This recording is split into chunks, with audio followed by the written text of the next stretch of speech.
किसी गांव में एक गरीब महिला अपने छोटे बच्चे के साथ रहती थी। उसका पति कई साल पहले एक बीमारी के कारण गुजर गया था और अब वह अकेली थी। घर की हालत बहुत खराब थी और दिन रात मेहनत करने के बावजूद मां और बच्चे को भरपेट भोजन भी मुश्किल से मिल पाता था। मां दिन भर खेतों में काम करती और जो थोड़ा बहुत पैसे मिलते उससे वह अपने बच्चे के लिए खाना लाती। बच्चा भी बहुत समझदार था।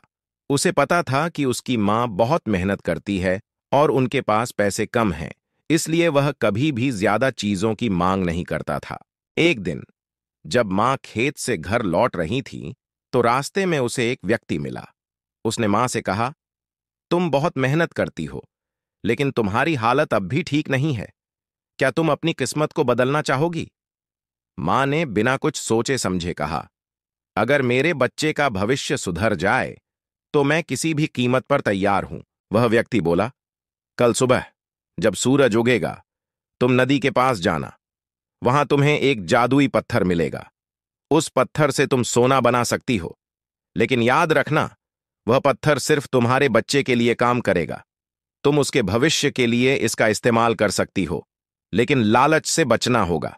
मां ने रात भर सोचते हुए सोया। अगले दिन सुबह सुबह वह नदी के किनारे गई और सच में उसे वह जादुई पत्थर मिला। वह खुश होकर घर आई और पत्थर से थोड़े से सोने के सिक्के बनाए। उन सिक्कों से उसने अपने बच्चे के लिए अच्छे कपड़े और किताबें खरीदीं। वह अब रोज स्कूल जाने लगा और खूब मेहनत से पढ़ाई करने लगा।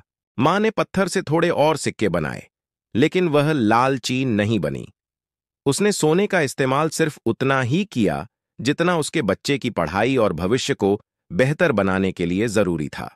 इस कहानी से हमें यह सीखने को मिलता है कि मेहनत और ईमानदारी से हम अपने जीवन को बदल सकते हैं। लालच से बचना और सही दिशा में मेहनत करना सफलता की कुंजी है। ऐसी ही नई कहानी के लिए सब्सक्राइब करो।